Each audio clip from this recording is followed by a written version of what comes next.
Drax, Avatar of Life just dropped, and he is one of the weirder Marvel Snap cards we've seen in a while, but he boils down to being quite a good stat stick. Drax is a 3/4 with an end of turn ability that gives him +3 power when your opponent plays a card with greater power than him. Now, because this is an end of turn ability, it can only happen once per turn, and it does look at all the cards that are played on that turn. So, for example, if your opponent plays a Wolverine and then carnages it on turn 4 and you have a 4-power Drax, it will see that Wolverine as a 5-power card that is played this turn. There are a couple other bugs with this, but we'll talk about them a little bit later. The other thing Drax does is move to the location of the card with previously greater power than him, if it would mean that you would be winning that location.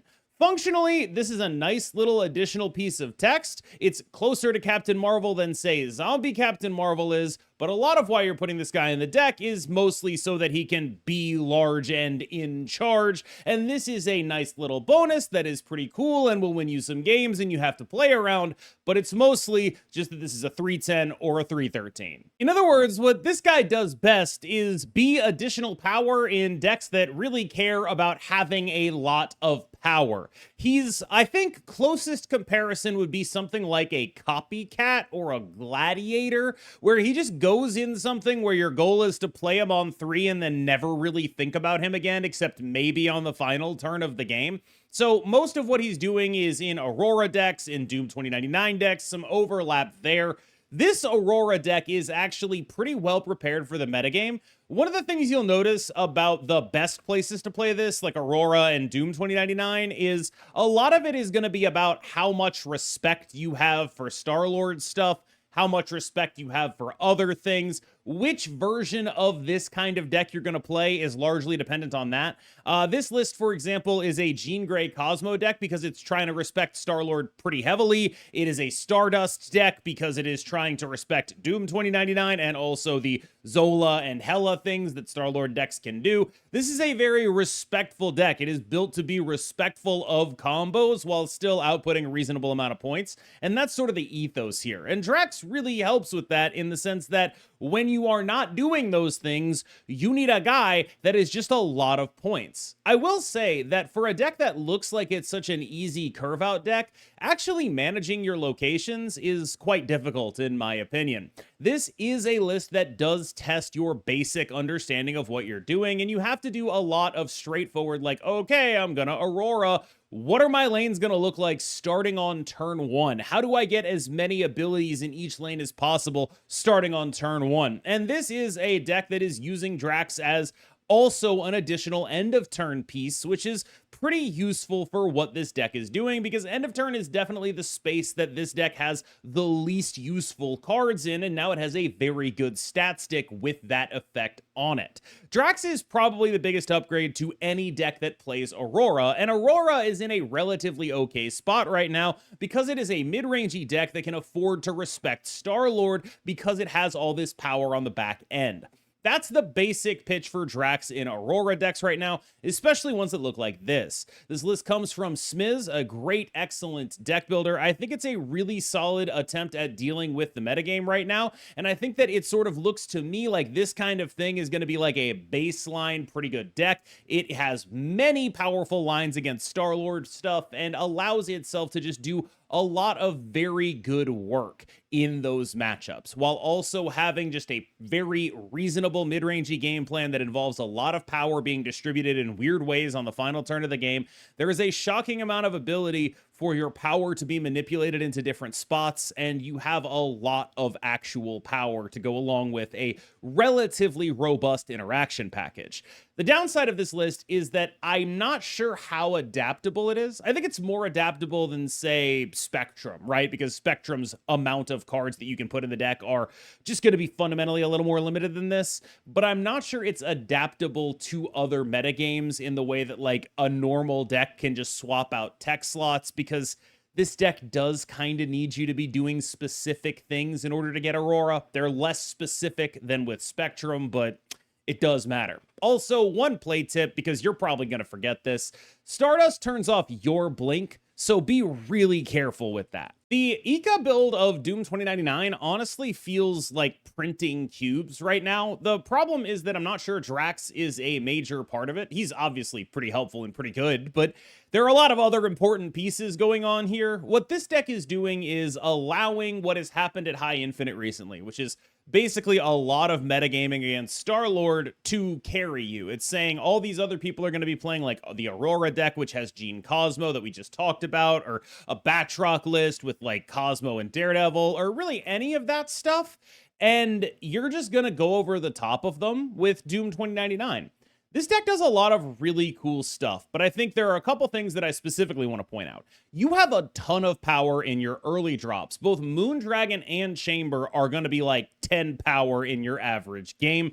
And of course, Drax himself is probably getting to that range against most decks in the game. That's the biggest selling point, is that you can just actually win on power. You play a 2, you play a Drax, you play a Doom 2099, you play any card on 5 that is a 5-cost card, and then you play Dr. Doom, and it's just actually a zillion points of power. You can also do this with your Invisible One, which, by the way, I would advise you to be a little bit aggressive with, because you're not always going to be able to guarantee that happening later. I've been using Invisible Woman basically anytime on 4 or 5 when I feel like I need to. Like if I have a Doom 29 in my hand, a decent amount of the time I'm playing Invisible Woman and activating her immediately. This does come with some potential risks to board space, like it can make your Dooms worse, and sometimes that's important, but I'll often play for priority and making sure that I'm actually going to get the points that I actually need to out of Invisible Woman, who is your other good stats card. Note that Invisible Woman also doubles your Moondragon. Like, there are other things that happen here, and she will double your Drax as well. So there is a lot of upside in that if you happen to be put in a position where that does actually matter. There's really cool synergies in this deck, but fundamentally, it's a dumb guy curve out deck, and Drax does a really good job as a dumb guy curve out card that also goes in an Invisible Woman deck and does some real work. It is a deck with a ton of power in it. Really can't overstate it. If you're not playing Star-Lord, I genuinely don't know what goes over the top of this.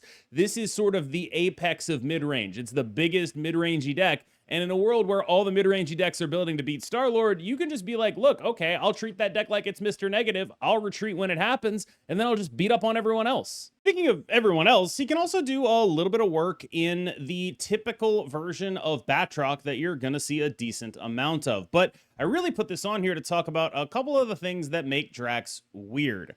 Drax does not see the ongoing power from a Hydra Stomper.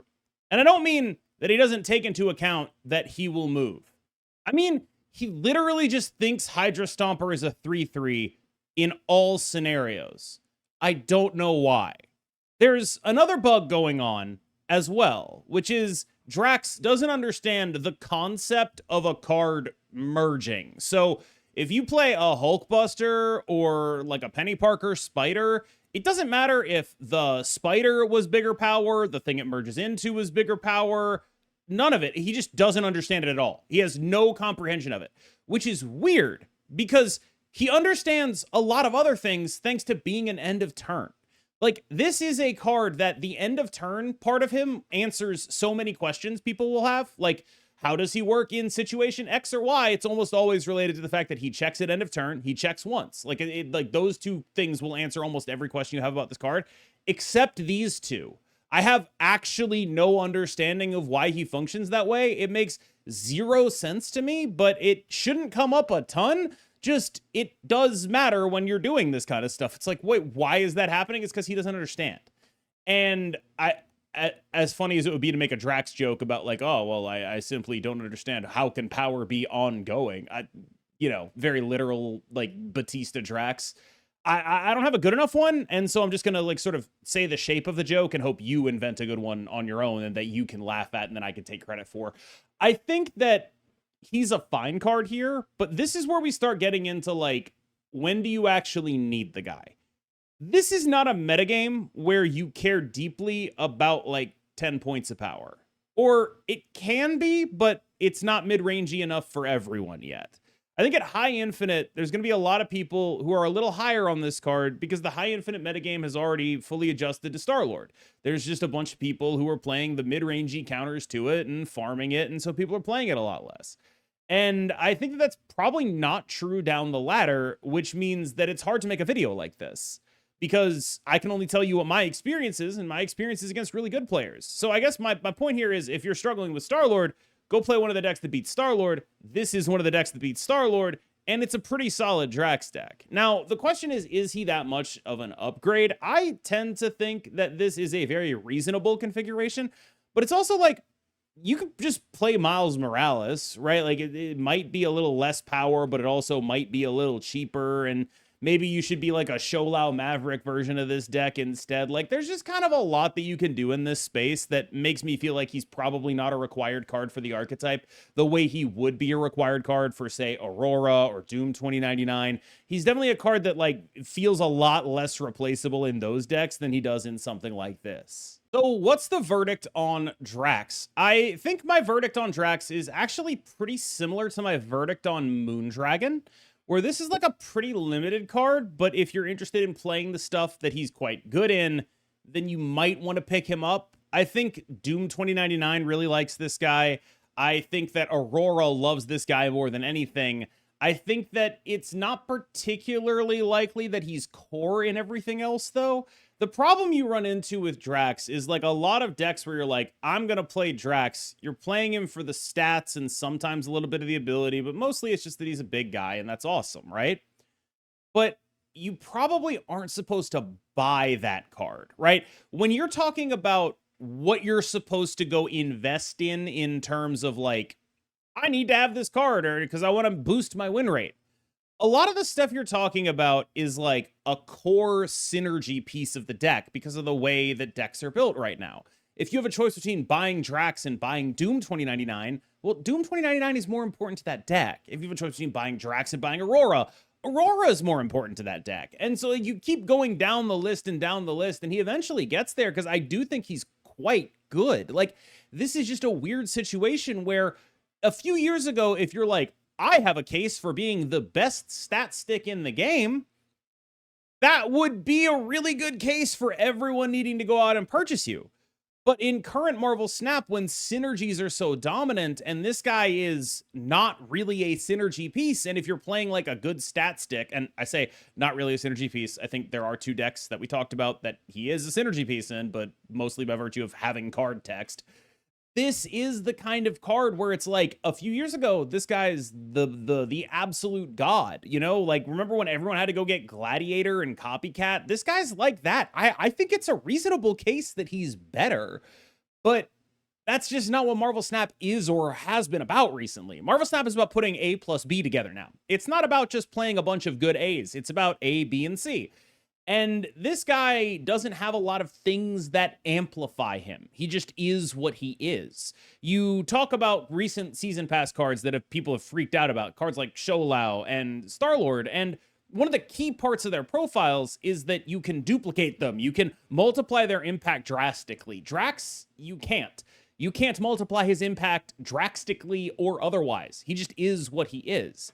And that sort of gives him a fundamentally more limited profile. Now, I do think there's a real case that this guy might be the best stat stick in the game. I think probably, you know, like a card like Sam Wilson might be a little bit better just because of the other things it brings, right? Like that kind of stuff doesn't have anywhere, like Sam's a great example, right? Sam is, when you play him on turn 2, one of the biggest 2s in the game. But you're not playing him to be that, right? He's that by accident. You're playing him because you have 75 other synergies that go with Sam Wilson. This guy is like Sam Wilson, except he doesn't have the 75 other synergies, which makes him not really like Sam Wilson at all. It's a very interesting card profile in the current era of Marvel Snap is largely the point I'm trying to make here. This is just the kind of thing that 2 years ago would be amazing, and now I'm forced to wonder how good it actually is. My instinct is I think he's pretty good. Like, I think that this is the kind of thing, the Doom 2099 stuff felt incredibly strong to me. The Aurora stuff felt incredibly real to me. If you're interested in playing either of those two decks, they feel very real for me right now at High Infinite. But he is kind of just that. And he will always be just that. There's a world where that kind of stuff is the best deck in the game, and we could be going towards that world as people adapt in tech for Star-Lord. This is a really interesting card in light of what it says about what Marvel Snap is today. And I think basically your take on what Marvel Snap is today is going to determine whether or not you should get this guy. All right, y'all. Thank you so much for watching. As always, I have been KMBest. You have been phenomenal. Let me know what you think in the comments, and I will see you in the next one.